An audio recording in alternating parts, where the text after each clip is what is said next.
Bago po ako magsimula sa parte ng buhay ko na ito na nais kong ibahagi sa inyo, ay gusto ko na po munang hingin ang pangunawa ng lahat ng ating mga kabarangay.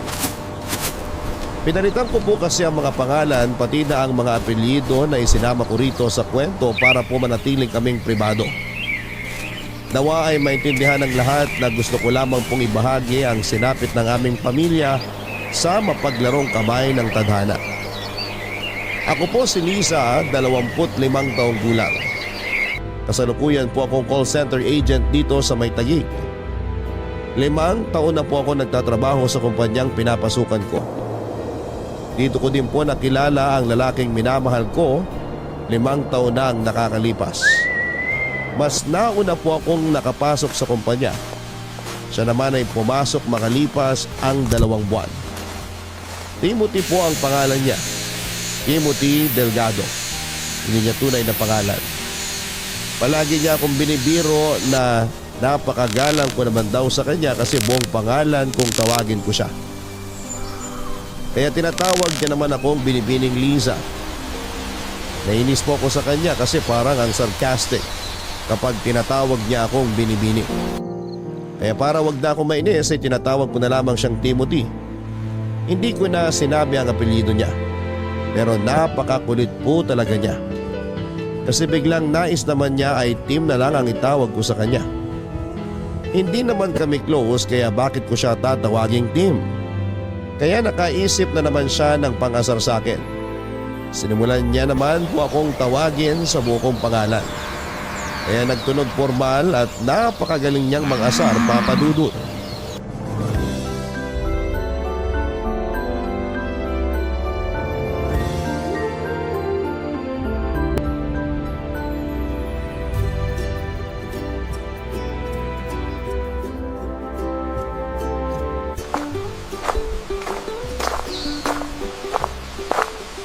Sinabing hindi mo na ako kailangan tawaging binibini at hindi mo ako kailangan tawagin sa buo kong pangalan. Kulang na lang ipagkalat mo sa mga tao dito ang buong impormasyon tungkol sa akin eh. Hindi totoo yan. Hindi ko naman sinasabi ang birthday mo ah. Pilosopo ka talaga. Bakit? Kailan ba ang birthday mo? Sa January Tapos mo talagang asar, no? Diyan ka na nga, umanap ka na ng kausap mo. Sandali lang. Ito naman hindi na mabiro. Sinabing hindi tayo magkabiruan, close pa tayo. Tawagin mo na lang akong Tim. Hindi na kita kukulitin. Sige na. Please. Oo na, kulit mo. Anong oo na? Anong oo na ano? Uy, inaasar ako. Ang kulit mo. Oo na, Tim. O ayan, masaya ka na? Teka, anong nangyayari? Aray, ang dibdib ko. Ano ba nangyayari sa'yo? Bakit ka nakangiti? Ang puso ko. Masakit ba? Halika, pumasok tayo sa loob ng building. Dadalhin kita sa klinik. Nawawala ang puso ko. Ano bang pinagsasasabi mo dyan? Halika na sa klinik. Ang puso ko ninakaw. Ano bang sinasabi mo? Naku, nagdideliryo ka na yata. Ninakaw ang puso ko. Ninakaw mo. Ano? Ikaw may lakas mo talagang manginis. Kaya ayaw kitang kausapin eh. Lumayo ka nga sa akin. Uy, bakit mo naman ako binitawan? Muntik tuloy akong matapilok. Bigat na ako sa pag-alalay sa'yo. Naglolo ko ka lang pala. Aalis na ako. Bahala ka sa buhay mo dyan. Sandali! Ito naman hindi na mabiro. Natuwa lang ako at sa wakas tinawag mo akong Tim. Kaya mula ngayon, Liz na ang itatawag ko sa'yo. Anong Liz? Unang-una, Liza ang tawag sa akin ng lahat. Pangalawa, hindi tayo close para bawasan mo ng isang letra yung nickname ko. Nickname na nga, pinaikli mo pa. Eh di, ako lang ang tatawag sa'yong Liz dito. Parang alam mo na, terms of... End that sentence kung ayaw mong hindi nakatapansinin forever. Okay, sige po ma'am. Sarcastic ka ba? Bakit mo ko tatawaging ma'am? Estudyante ba kita? Lisa lang. Lisa, okay? Nice. So, okay na tayo ha. Liza ang tawag ko sa'yo at Tim ang tawag mo sa akin. Tara, Anong tara? Uuwi na ako, no? sakto. Hatid na kita. Oh, huwag ka nang umindi. May dala akong sasakyan. para di ka na mahirapan sa biyahe. Doon lang ako nakapark. Lakad pa tayo ng konti. Uy, huwag kang mag-alala. Mabuti naman akong tao. Alam mo naman yun, di ba? Yun lang yung sasakyan ko, oh. Tara na. Ang kulit mo! Tara na nga! Gusto mo kain muna tayo sa labas? Gusto mong iwan kita dito? O sige, saka na tayo kumain sa labas. Busog pa naman ako eh. Oh, nasa na yung sasakyan mo? Ayan! Motor? Papadudot din naman po sa minamalit ko ang motor at mga nagmomotor. Nagulat lang po ako kasi hindi pa ako nakakasakay sa motor sa buong buhay ko kasi medyo natatakot ako. At ayun na po, kahit na hindi pa ako nakakasakay ng motor ay napilitan na din ako dahil iba talaga ang pagkakapursige ni Tim Papadudot. Hindi niya ako tinatantanan hanggat hindi napapapayag Papadudot. Kasi yung mga pagtataray ko sa kanya, arte ko lang naman talaga yon. Kasi una ko pa lamang siyang nakita ay parang may kilig na akong naramdaman. Feeling high school ako noon na crush yung kaklase pero kunwari ay nagtataray. Yun na yun, ang mismong pakiramdam ko. Pero syempre kahit sumakay na ako sa motor niya ay hindi ko talaga pinaramdam sa kanya na kinikilig ako Papadudot. Hindi naman siguro niya nahalata dahil sa higpit ng pagkakayakap ko sa kanya. Pero Papadudot, don't get me wrong ha. Kasi nga first time kong sumakay ng motor kaya takot ako. Yun ang dahilan ng mahigpit kong yakap sa kanya. Di naman siya nag-isip ng kung ano kasi ramdam niya din na nanginginig ako sa takot. Ginawa naman niya ang pangako niya na mag-iingat ng sobra dahil nga kasama niya ako. Sobrang bagal lang ng takbo ng motor niya para hindi ako matakot. Simula noon ay araw-araw na kaming magkasabay. Araw-araw na akong sumasakay sa motor niya sa loob ng 1 buwan. Sa loob ng 1 buwan ay 4 na beses na din ako nakapunta sa kanila. Nakilala ko si Tita Alona, ang nanay ni Tim. Tuwing Biyernes, pag-uwi namin galing trabaho ay sinasama ako ni Tim sa kanila para iwan ang motor niya at sunduin si Tita Alona para magsimba. Matapos magsimba ay sa bahay nila kami maghahapunan dahil lagi nagluluto si Tita Alona. Papadudot kung ako ay patagong pagka-crush ang nararamdaman kay Tim. Pero si Tim ay ramdam na ramdam ko na hindi lang ako crush. Ramdam ko ang pagmamahal niya sa akin dahil ang laki ng respeto niya sa akin, Papadudot. Pero syempre ayoko naman na mag-assume na sigurado ang pakiramdam ko. Kaya hindi din naman ako nagpapahalata na na-develop na sa love yung pagka-crush ko sa kanya. Dagdag pa ang pagtingin sa akin ni Tita Alona. Minsan nga ay mas kinakampihan pa niya ako kesa kay Tim. Napakabait niya, Papadudot. Sobra ang pagmamahal niya kay Tim. Kaya lahat ng ginagawa ni Tim ay lagi nakasuporta siya. Kasama na ako doon, Papadudot, dahil nga sa pagmamahal ni Tim sa akin ay mahal na din ako ni Tita Alona at hindi itinuring na iba. Isang beses nga, Papadudot, holiday noon ay wala namang kaming usapan ni Tim pero nagpunta ako sa bahay nila para dalawin si Tita Alona.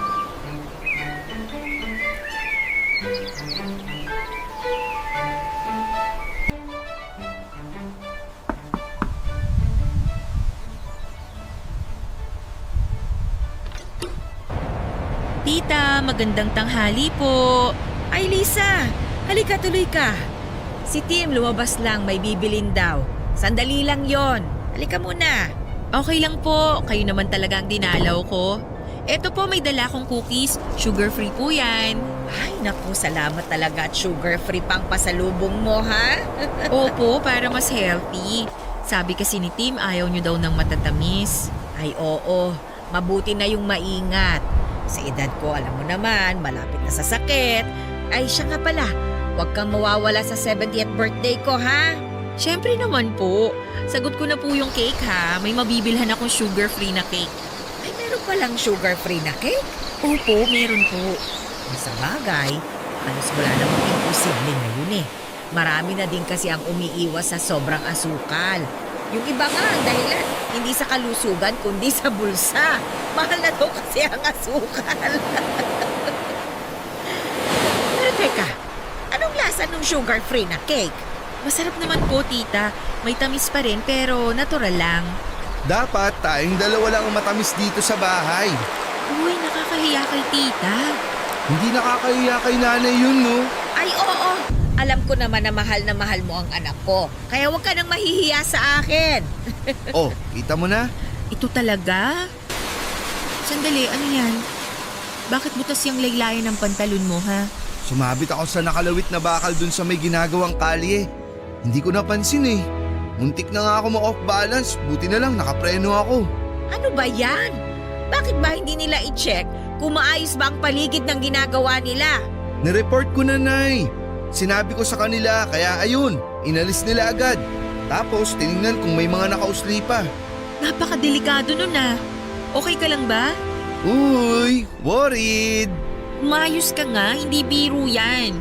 Paano kung merong nangyari sa'yo? Ay, napikon. Sorry po. Totoo naman ang sinasabi ni Liza, anak. Napakadelikado nun. Ay nako, nagkampiyan na sila. Dapat lang, naiinis ako sa'yo. Muntik na nga ako maaksidente, naiinis ka pa sa akin. Sige ka, pag nawala ako, iiyak ka. Hindi magandang biro yan, ha? Anak, ayoko din ng biro mo, ha? Oh, kumalma na kayo. Mabuti pa, kumain na tayo nitong dala ni Lisa. Sandali lang at aayusin ko, ha?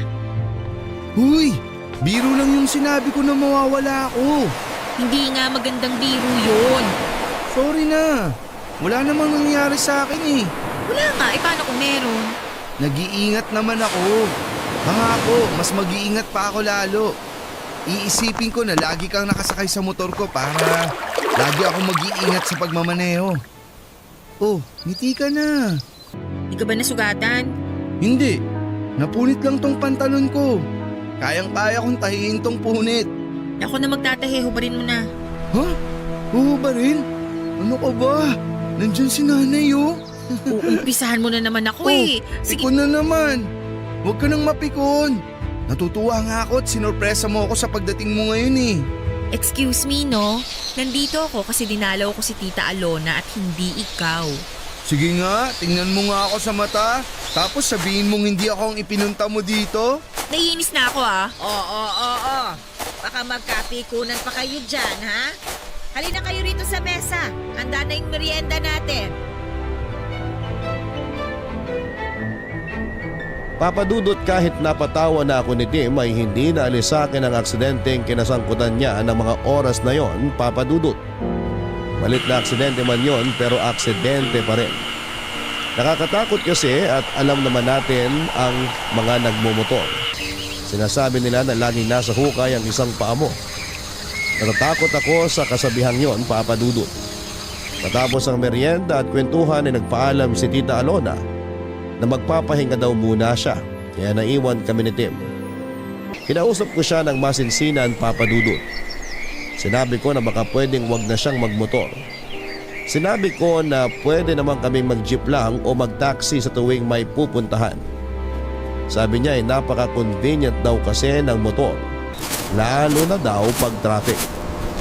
Madali lang daw umiwas at sumingit-singit. Alam kong mahirap pa siyang kumbinsihin kaya hinayaan ko na muna ang aking request. Pero ang sabi ko sa sarili ko ay makukumbinsi ko din siyang wag nang magmotor. Darating ang araw na yon, pangako ko sa sarili ko. Makalipas ang 1 linggo matapos yung minor accident na pumunit sa pantalon niya, ay pupunta na uli ako kina Tim. Pero sinundo niya ako, papadudot. Ayon, nakamotor kaming bumiyahe.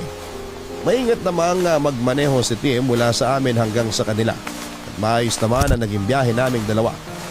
Sobrang palagay na ang loob sa akin ni Tita Alona kaya open na din ako sa mga biruan namin. Hindi na ako nangingiming tumawa ng malakas kapag nagpapatawa si Tim. Kasi pag tumatawa ako, mas tawang-tawa si Tita Alona sa tawa ko. Hanggang isang beses ay tinanong ako ni Tim kung takot pa daw ako sa motor matapos ang mahigit 2 buwan ng pagsakay ko sa motor niya. Sabi ko ay medyo hindi na. Aba, papadudot, biruin ba naman ako na yung mahigpit na pagyakap mo sa akin ay hindi nadala ng takot?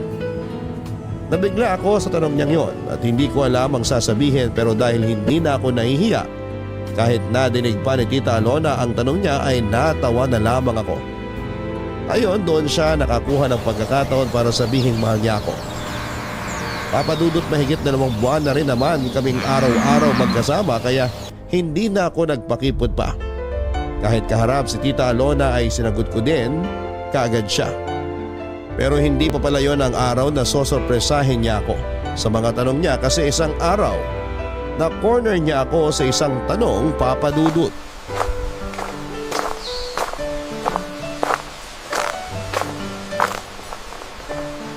Ano to?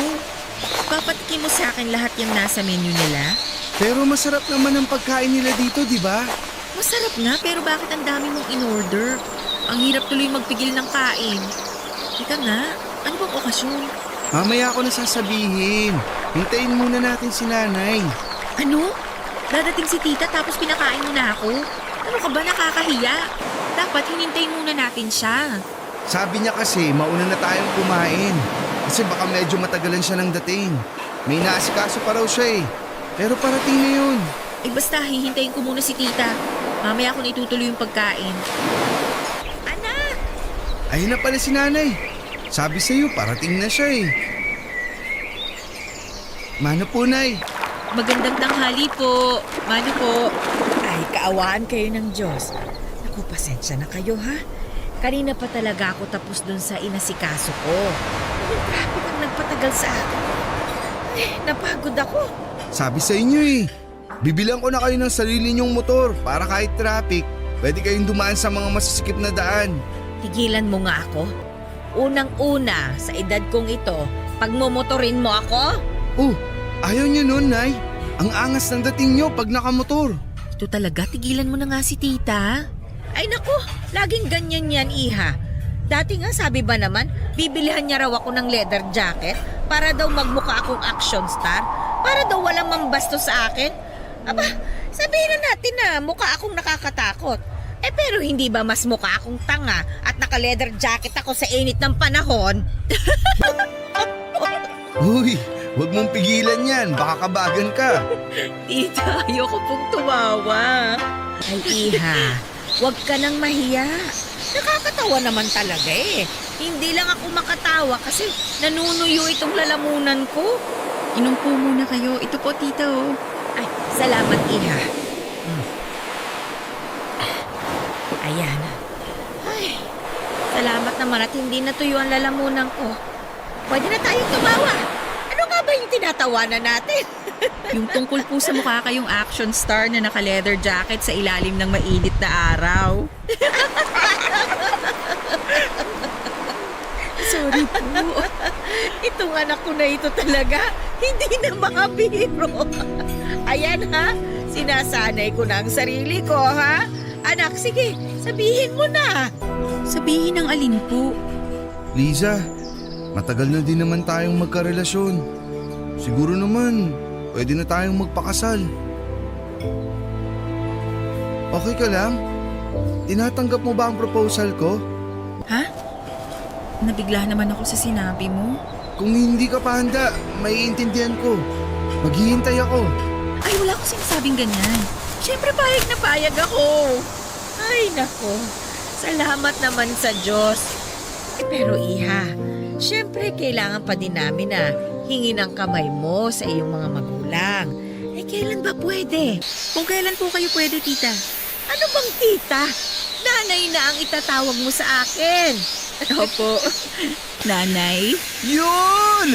Ang sarap pakinggan! Huwag ka nang maingay. Nakakahiya sa ibang mga tao. Bakit ba? Masaya ako eh. Mga kaibigan, ito po si Liza, girlfriend ko. Pumayag na po siya na magpakasal kami.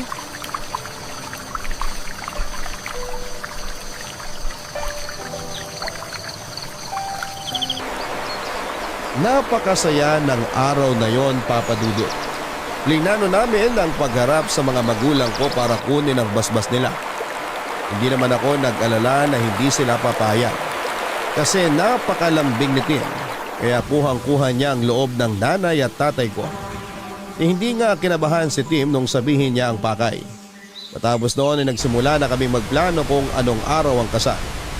Kung saang simbahan, saan ang reception, hindi nakialam sa pagdidesisyon ang mga magulang namin. Inayaan nila kami sa lahat ng desisyon at hindi na din kami kumuha ng wedding planner. Kasi gusto ko din na hands-on ako sa paghahanda at pag-aayos ng lahat. Pero parang ramdam ko na ako lang lahat ang nagdidesisyon.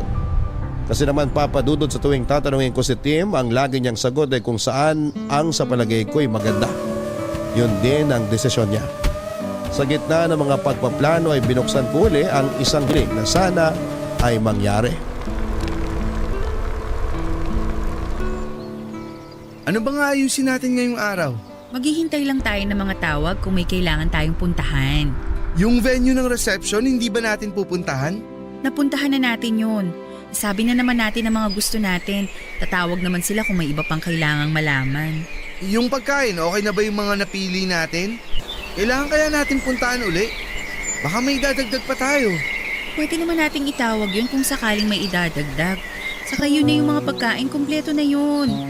Magdagdag na lang kung may additional guest pa tayo. Nabigyan na ba natin lahat ng invitation? Baka may mga nakakalimutan pa tayo na dapat imbitahin. Nabigay na lahat. Siguro naman naimbita na lahat ng dapat. Mag-relax ka nga. Sorry, mukha ba akong tensyonado? Gusto ko kasi maayos na lahat. Para wala na tayong iisipin 1 week bago ang kasal. Okay na lahat. Iba naman pag-usapan natin. Okay. Ilan ba gusto mong anak? Darating tayo dyan, saka na natin planuhin yan pagkatapos ng kasal. Okay. Akala ko kasi gusto mo nang planuhin yung dami ng mga magiging anak natin eh. Hindi yon. Ang sinasabi kong pag-uusapan natin ay yung pagmumotor mo. Pagmumotor ko? Oo. May request sana ako sa iyo eh. Ano yun? Gusto ko sana, huwag ka nang magmotor. Bakit? Basta natatakot ako pag nagmumotor ka eh. May ingat naman ako. Di ba pag nakasakay ka sobrang ingat ko magmaneho? Oo nga, maingat ka. Pero paano kung yung mga kasabay mo sa kalsada ang hindi maingat? Kung yan ang gusto mo, sige. Pero pwede ba hanggang matapos na lang natin ang pagpaplano sa kasal? Hindi po pwedeng simula na ngayon. Tapusin na lang muna natin ang pagpaplano para mas madali tayong nakakapunta sa mga dapat puntahan. Pagkatapos nun, stop na ako. Sakto, si parang Bimbo gustong bumili ng motor. Pang-deliver lang daw dun sa subdivision nila. Salamat at pagbibigyan mo gusto ko ha. Siyempre naman, magpapakasal na tayo. Kaya dapat kung may kailangan na alisin at baguhin, gawin na natin. Yun lang naman ang gusto kong alisin mo, yung pagmumotor mo. Wala ka nang dapat pang baguhin. Kasi pagdating sa ugali, perfect ka na. Sobrang husband material ka. At soon, perfect padre de pamilya na. Sabi nang antayin muna natin matapos yung kasal eh.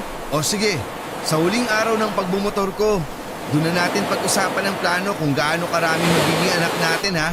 Ikaw talaga lagi kang may sagot. Oo na nga. Yun! Magandang usapang yon, Papa Dudut. Kahit mahal niya ang motor niya ay madali din naman siyang nakapagdesisyon na hindi na siya magmumotor. Pero kailangan muna naming tapusin ang lahat ng kailangan tapusin para sa kasal bago mangyari yon. Kasama ko siya sa lahat ng lugar, sa simbahan, sa lugar ng reception, sa pagbili ng mga souvenir, pagpili ng mga kakainin at lahat ng lugar ay magkasama kami. Maliban sa isang lugar, yung paggawaan ng mga isusuot namin. Ang sabi ko kasi gusto ko isorpresa sa kanya ang itsura ng wedding gown ko. At gusto ko din na sorpresa sa akin kung gaano siya kagwapo sa isusuot niyang damit. Pinilit nga niya ako na samahan siya kasi okay lang naman daw na makita ko ang isusuot niya. Pero hindi ako pumayag kasi gusto ko nga ay sorpresa. Pero noong araw na tinawagan siya ng sastre para daw may sukat ang damit bago tuluyang tapusin ang tahi ay bigla ko na lang naisipan na sumama sa kanya. Pero nabaliktad. Siya naman ang nagsabi sa akin na huwag na daw akong sumama para sorpresa. Alam ko na nang iinis lamang siya kaya kinulit ko na sasama ako. Pero hindi talaga siya pumayag.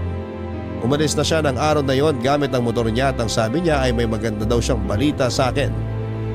Nagtaka ako kung ano yon Ang sabi niya ay dahil huling lakad na daw ng pagpaplano yung sukat ng damit niya. Pinaraw ang huling araw na magmomotor siya.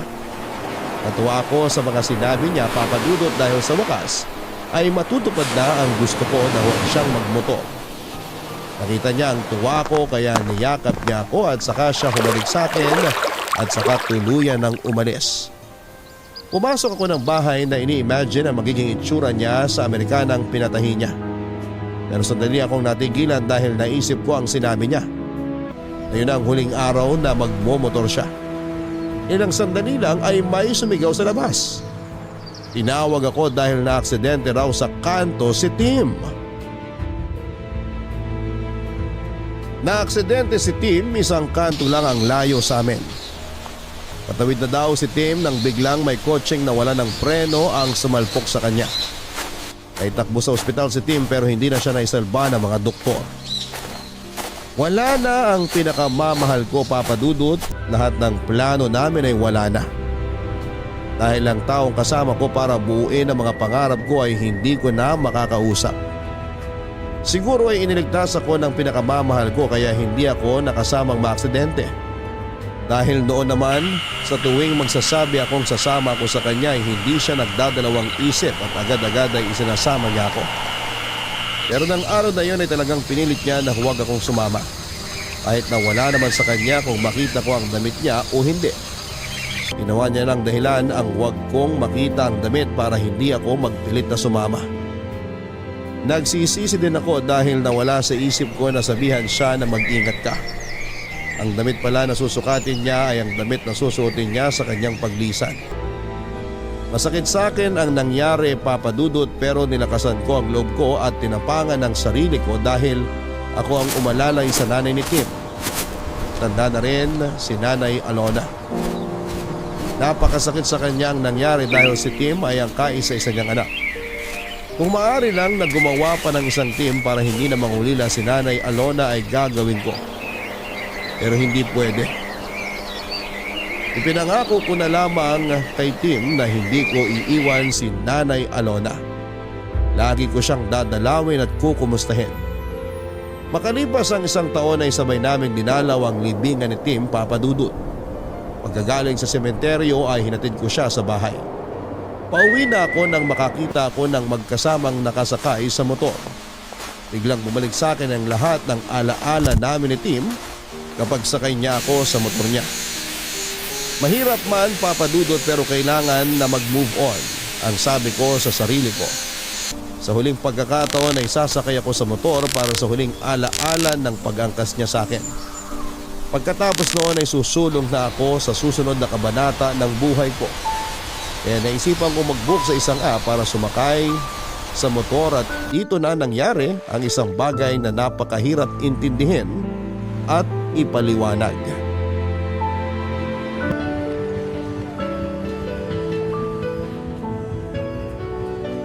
Anak, hindi mo naman ako kailangang ihatid pa. Baka may gagawin ka pa at naistorbo kita. Nay naman, ano po bang storbong sinasabi ninyo? Gusto ko po itong ginagawa ko. Alam niyo naman kung gaano kayo ka-importante sa akin eh. Maraming salamat, anak, ha? Napakabuti mo. Kahit wala na si Tim, nandiyan ka pa din at hindi mo ako iniwan. Salamat, anak. Salamat. Oh, ano po yan? Umiiyak kayo. Ayaw ni Tim ng ganyan. Malulungkot yun pag nakita niyang umiiyak kayo. Pasensya ka na, ha? Halika muna at kumain ka bago ka umalis. Naku, wag na po, Nay. May pupuntahan pa po ako. Nag-book na po ako ng motor na sasakyan ko. Malapit na rin pong dumating dito. Bukas na lang po, magdadala din ako ng laing na luto ni Mama. Oy, sige. Masarap magluto ng laing ang mama mo. Magluluto din ako ng paborito ni Tim na sinigang na bango sa bayabas. Sige na, kita po tayo bukas ha. Ano po? Kaawaan ka ng Diyos. Mag-iingat ka, ha? Papasok na ako sa bahay.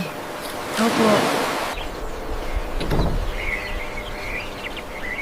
Tim, miss na kita. Pangako, mag-move on na ako. Book ako ng motor. Sasakay ako ng motor sa huling pagkakataon.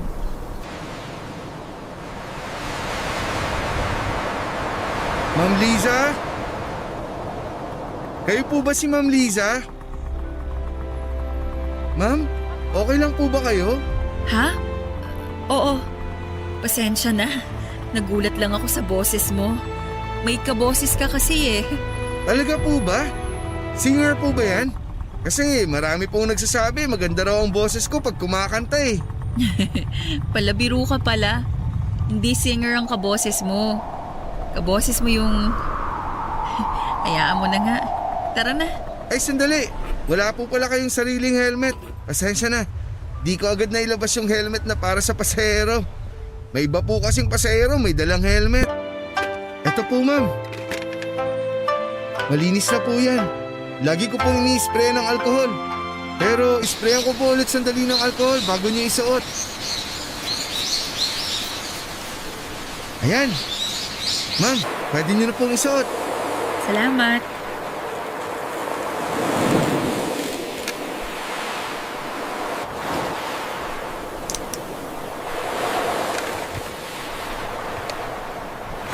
Sakay na po kayo, ma'am.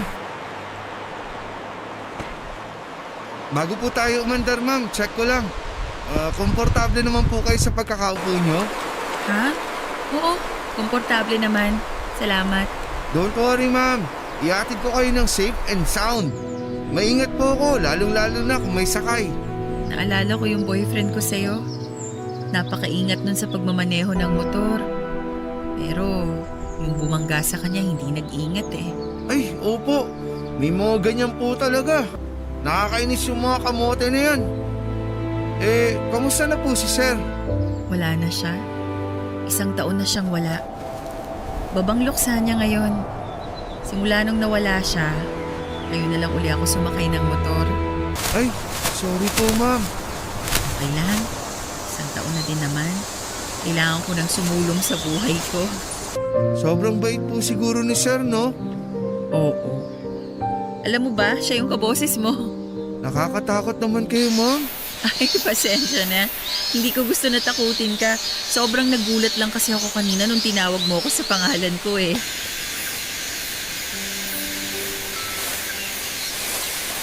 Noong pagkatawag pa lang niya sa akin ng Ma'am Liza at kaboses niya si Tim ay parang nag-flashback sa akin noong una kong kinukulit noon si Tim sa hallway ng opisina namin. Noong biyahe kaming nagkwentuhan, papadudot at para akong reporter na nag-i-interview sa dami ng tanong ko. Gusto ko kasing madinig ang boses niya habang kausap ko siya. Nakapikit ako at iniisip ang mukha ni Tim na parang siya ang nagmamaneho habang nakasakay ako sa motor. Nalaman ko nag-graduate siya ng Bachelor of Science in Computer Science. Pero nagmamaneho muna ng motor para makaipon dahil may gusto siyang itayong negosyo na konektado sa kurso niya. Nagpa-cute pa nga siya, papadudot, kasi nung tinanong ko, ayaw niyang sabihin kung anong negosyo ang itatayo niya. Nga daw muna kasi baka maudlot.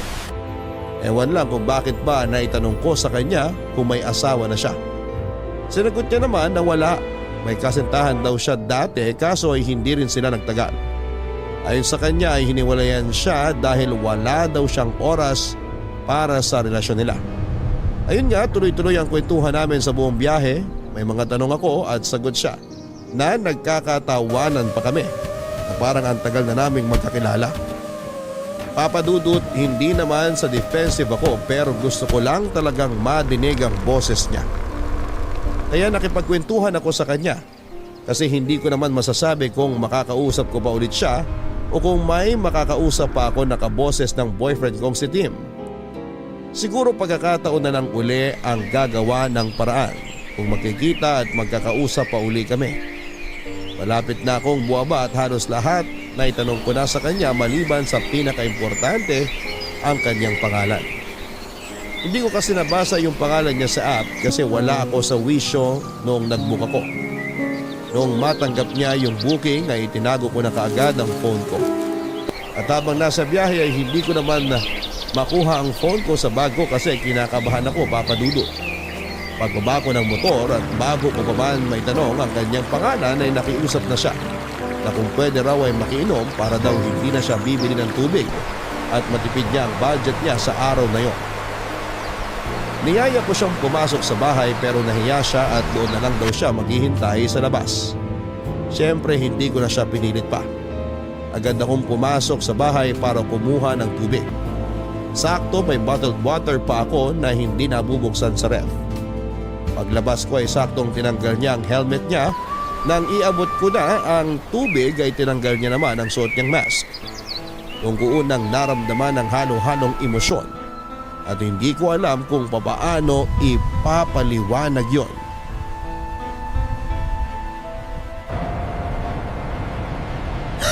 Tim? Ma'am, Timothy? ako nga po. Uy, ma'am! Ma'am, ano nangyari? Ma'am, gumising kayo! Ma'am! Ma'am, okay lang kayo? Ano nangyari? Bakit kayo naimatay? May masakit po ba sa inyo? Ma'am, ano po bang nangyari? Ano pong ginawa ko? Ma'am, relax lang po kayo ha. Eto po, uminom muna kayo ng tubig.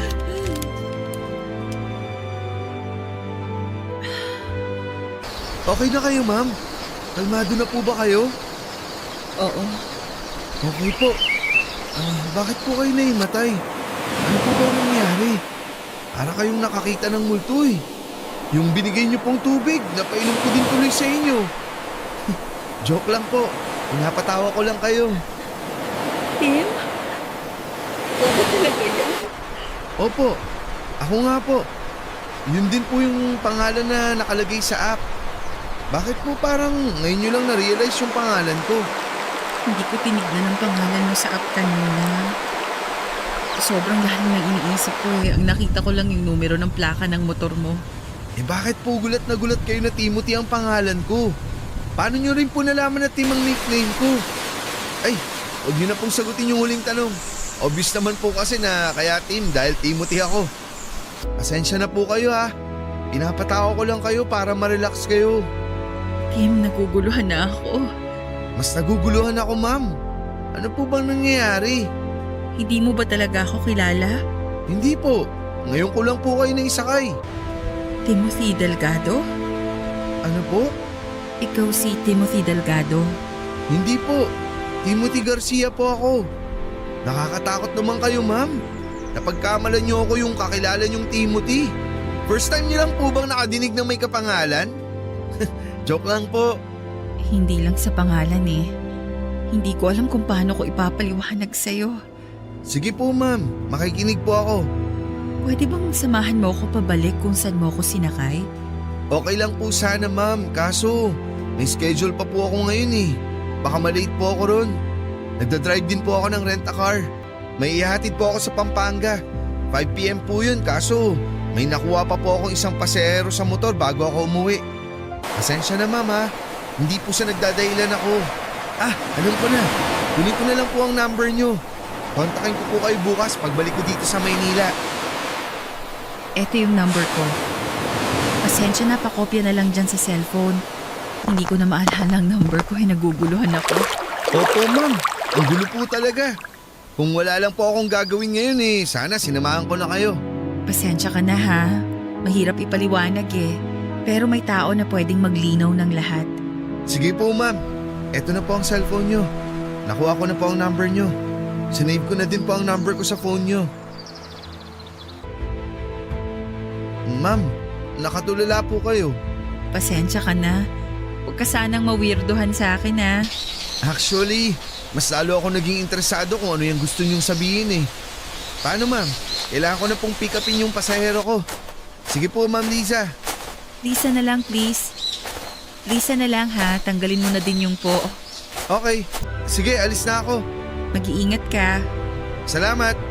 Bye, Liz.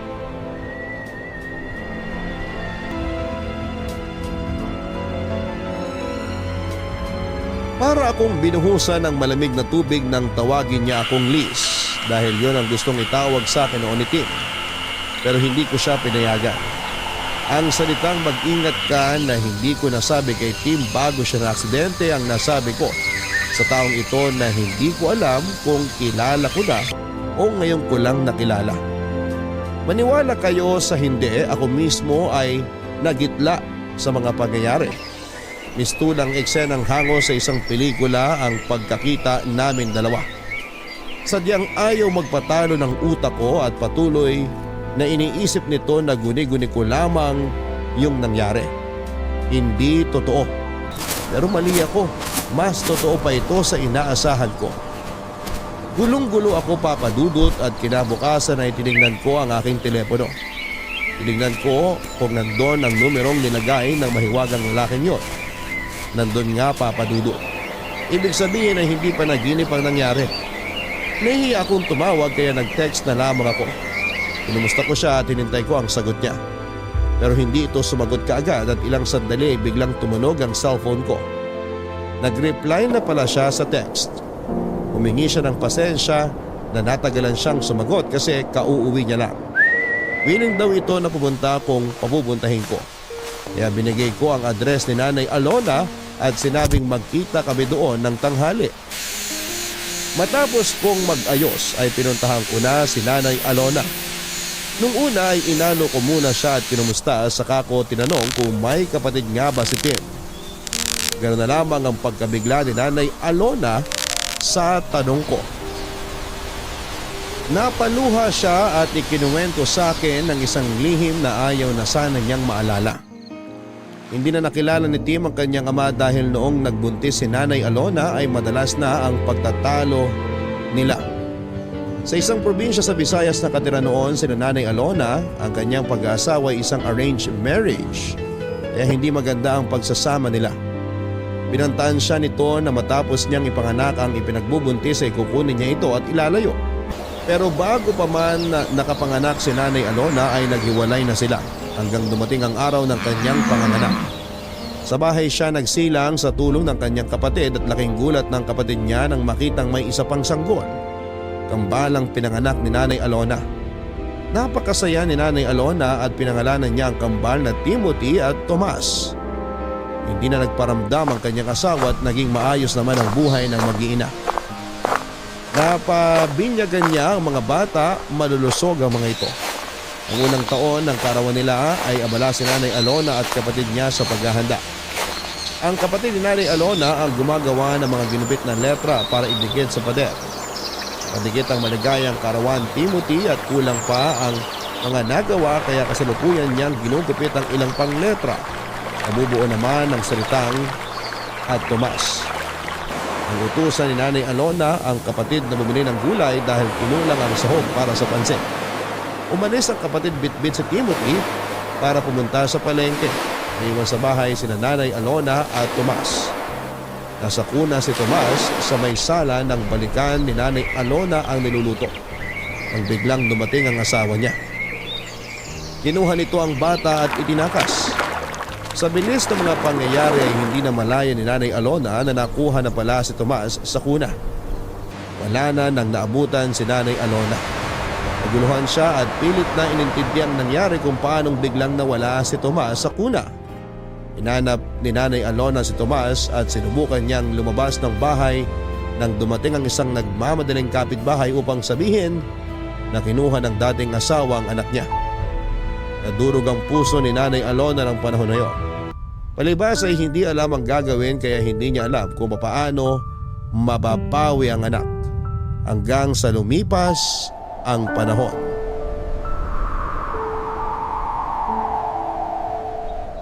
Ilang taon kong dinamdam ang pangyayaring yon. Bakit mo ba biglang naitanong yan? Nay, may nakilala po ako. Kamukhang kamukha ni Tim. Hindi ako makapaniwala nung makaharap ko siya. Akala ko nagmumulto si Tim pero kausap ko siya at nahawakan ko. Diyos ko! Nay, uminahon kayo. Anak ko yun! Sigurado si Thomas yun! Magkamukha sila ni Tim nung bata pa sila. Kaya hindi ako magkakamali. Siya yung nawawala kong anak! Nay, Tim din po ang pangalan niya.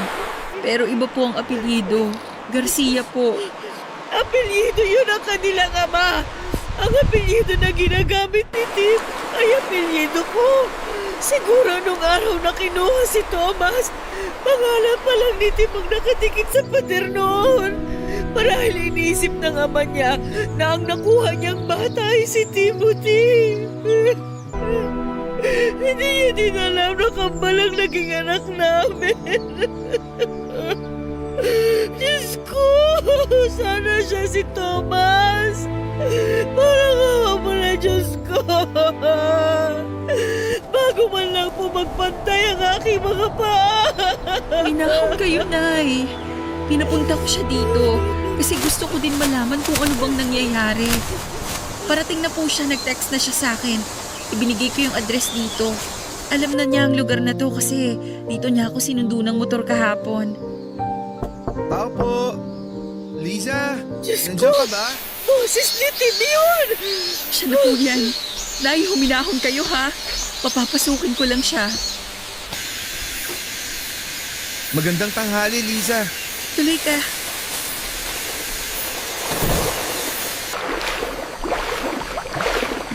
Ay, magandang tanghali, tunay. Diyos ko! Anak ko! Po? Anak! Ako ang nanay mo! Kinuha ka sa akin ng tatay mo noong 1 taon ka pa lang! Ano po?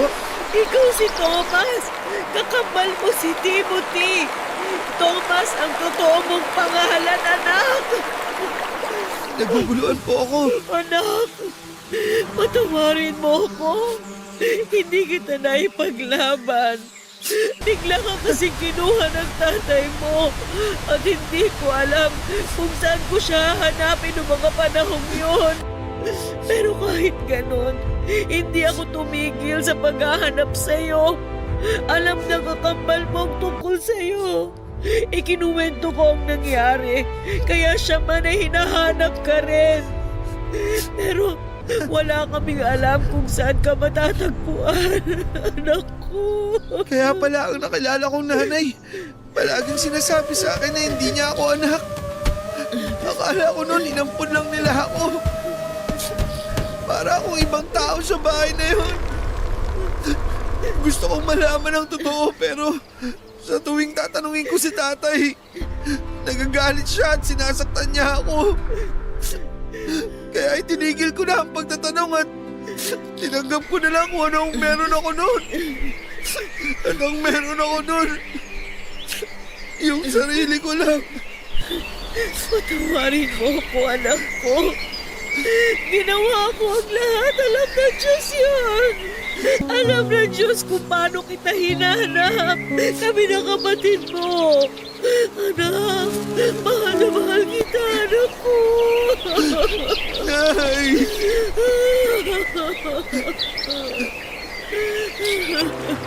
Salamat, Liza. Salamat din at pinigyan mo ako ng dahilan para makausad. Anong ibig mong sabihin? Isa ka ako na ipapaliwanag. Ang importante ngayon, nagkita na kayo ng tunay na nanay mo. Nasaan na pala ang kapatid ko? Anak, wala na siya. Naaksidente siya sa motor nung 1 taon. Po? Ay, oo nga pala. Nakalimutan ko. Nabanggit nga po pala yun ni Liza nung una kami nagkita. Huwag ka nang malungkot. Siguro, masaya na siya ngayon kasi nakita na kita sa wakas. Bukas kung wala kang gagawin, puntahan natin yung puntod niya. Sige, gusto kong pumunta doon. Salamat, Liza. Hindi na ako sasama bukas, ha? Magluluto ako ng pansit. Yun ang handa ninyo nung unang kaarawan nyo. Pero hindi mo na natikman. Gusto kong lutuin uli ang pansit na yun bilang muli natin pagsasama-sama. Dahil nabuhay muli ang kapatid mo dahil sa'yo. Hindi lang ikaw ang bumalik sa akin, anak. Pati si Timothy.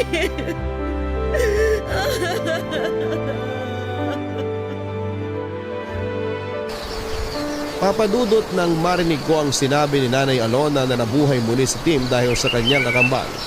Sana'y totoo din para sa akin. Pero hindi. Hindi ko na uli makakapiling pa ang pinakamamahal ko. Ang para kay Tim ay tatanggapin ko na lamang ang lahat ng nangyari. Oras na nga talaga ng pag-move on.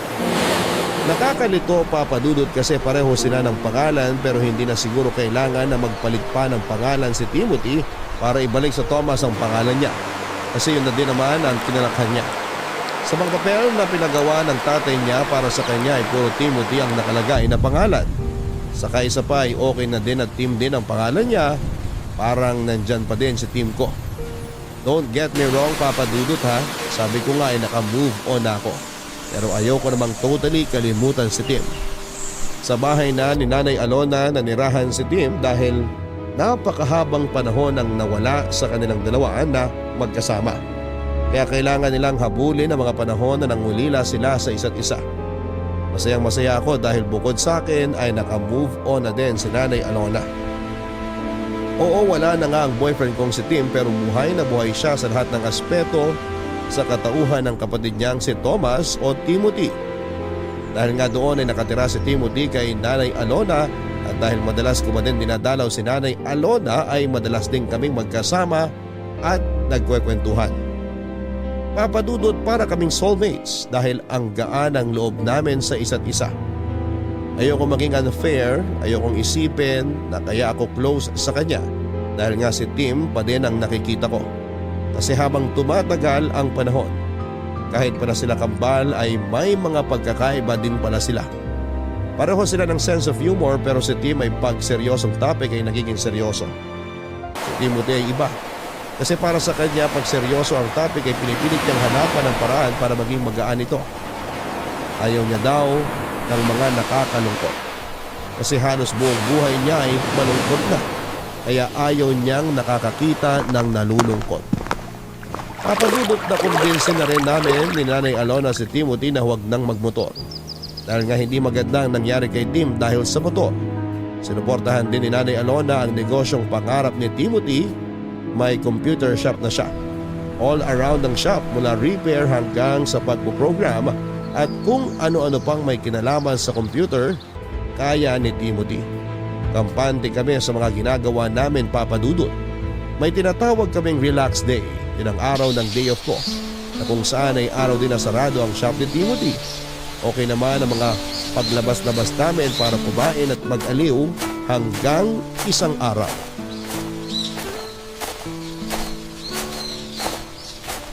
Bakit pa paborito mong pumunta sa park na to? Alam mo, sa totoo lang, hindi ko rin alam. Baka naman may naaalala ka kapag nagpupunta ka dito. Wala naman. Para kasing napapanatag yung utak ko pag nandito ako. So nagpupunta ka dito mag-isa? Hindi. Ayoko namang isipin ng mga taong nakakita sa akin na loner ako.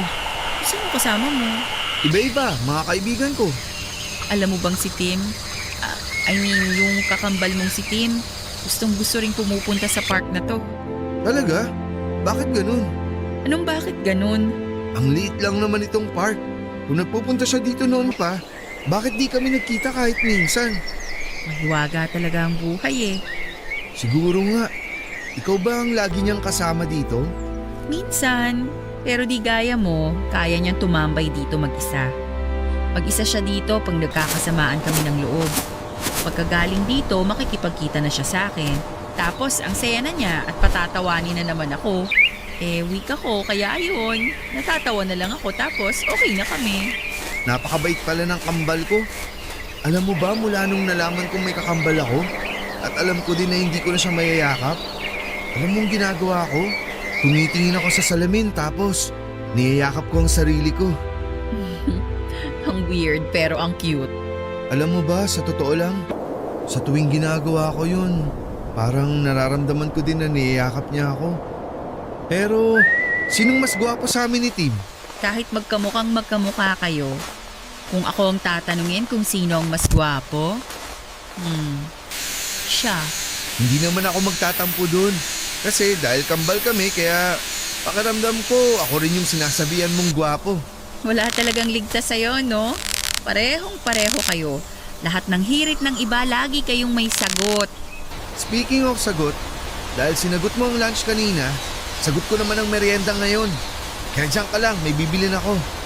Yung sikat na Siopaw at pork siomay dun oh. Sandali lang ha. Aba, bilisan mo. Baka ako naman ang pag-isipan ng mga tao na loner. Mabilis lang ako. Luto naman na yun eh. Sandali lang, babalik ako agad.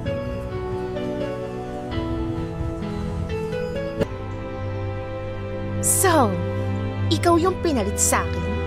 Ha? Ako bang kausap mo, miss? Di ba ba obvious? Sa'yo ko nakatingin, diba? Natakot ako bigla eh. Baka kasi may nakikita ka na hindi ko nakikita. Pilosopo ka. Yan ba napulot mo kay Tim? Sandali, miss ha? Kasi medyo nakakagulat ka. Bigla ka nalang nagsasalita dyan. Hindi ka man lang nagpapakilala. Girlfriend ako ni Tim. Teka lang ulit, miss ha? Girlfriend? Ang alam ko, walang girlfriend si Tim. Wala na nga kasi inagaw mo siya. Sandali nga. Writer ka ba? Ang dami kong naiisip eh. Sinong inagaw? Sinong nang-agaw? FYI, miss ha? Wala akong inaagaw. Teka. So ikaw pala yung ex ni Tim. Hindi pa official na ex. Eh ano pang kailangan para maging official? Pirma ng prinsipe ng Dubai? Pwes, sorry. Di niya mapipirmahan kasi busy siya. Ang lakas mo mang asar, ha? Sandali nga. Bigla kang lalapit dito tapos may topic ka na agad. Ibig sabihin, kanina ka pa nakikinig dyan? Anong nakikinig? Nadinig ko lang. Malaking diferensya nun. Nakikinig o narinig, pareho lang yon. Pinakinggan mo pa din. Tsaka sino ka ba? Ikaw muna nagpakilala. Hindi na importante yung pangalan ko. Ang pinag-uusapan natin dito, yung pangaagaw mo. So ayaw mong sabihin ang pangalan mo? Huhulaan ko na lang.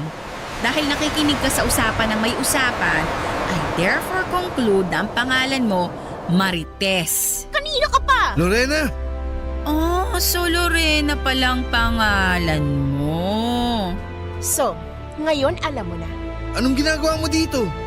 Bakit? Sa inyo ba tong park para pagbawalan mo akong pumunta dito? Siya ba? Siya bang pinagpalit mo sa akin? Tumigil ka nga. Huwag kang mag-eskandalo dito. Nakakayayang ginagawa mo. Si Liza to. Kaibigan ko siya. O paano? Maiwan ko na kayo ha. Pag-usapan niyo yung problema niyo. Huwag niyo na akong idamay. Liza, sandali! Tim! Saan ka pupunta? Kinakausap pa kita! Huwag ka nga maingay. Nakakahiya. Halika na. Ihatid na kita. Doon na tayo mag-usap sa inyo. Iniwan ko silang dalawa, Papa Dudut, at hindi ko alam kung dahil ba sa ayaw kong madamay sa gulo nila o dahil noong sabihin ni Timothy na magkaibigan lamang kami. Hindi ko alam kung ano yung nararamdaman ko noon kung na-realize na nahuhulog na pala ang loob ko kay Timothy. Pero hindi po pwede. Pinilit kong tanggalin yung pakiramdam sa isipan ko. Kaya yon, dumalang na ang pagpunta ko sa bahay nila ni Nanay Alona. Kung pupunta man ako ay kakapustahin ko lamang si Nanay Alona at saka aalis na kaagad ako. Hindi na rin ako sumasama sa mga imbitasyon ni Timothy. Bisi-bisihan ako lagi, Papa Dudut. Natatakot kasi ako. Alam ko naman na walang masama kung maging kami. Hindi naman sa tinutuhog ko ang kambal pero wala naman din ang boyfriend kong si Tim kaya pwede na akong umibig muli. Pero ganun pa man ang isip ko ang pinaglalabanan ko. Oo nga, pwede na akong umibig pero hindi kay Timothy nakakambal ni Tim. Walang masama pero kailangang pigilan ko ang nararamdaman ko. May hangganan talaga ang lahat ng bagay, Papa Dudut. Dumating ang panahon na kailangan nang magtapos ang pagkakaibigan namin ni Timothy. Dumating na rin ang dikta ng aking damdamin na kailangan ko na mag-asawa at umusad na sa buhay, Papa Dudut. Yung trahe de boda ko na pinatahi noon ay hindi na din naman nasayang. Dahil yun na rin ang isinuot ko nitong kinasal ako. Bagamat alam ng aking mapapangasawa ang story ng damit na yon ay masaya naman siyang pumayag na yon ang suotin ko. Hanggang dyan na lang po, Papa Dudut. Salamat sa pagbibigay ng oras sa aking sulat. Ang inyong forever kapuso at kabarangay, Mrs. Maria Elizabeth May Delgado Garcia. Deja vu, pabang matatawag ang lahat ng pinagdaanan ni Liza. Mula sa malungkot na pangyayari ay natapos pa din ng masaya. Sabi nga ay mapaglaro daw ang tadhana pero siguro kung pipilitin mong gawing positibo ang isang negatibong bagay, ay ililiko at ililiko pa din ang tadhana ang katapusan para maging masaya. Kaya naman ang nangyayari, huwag tayong mawala ng pag-asa. May pagsubok man, tuloy pa rin ang buhay.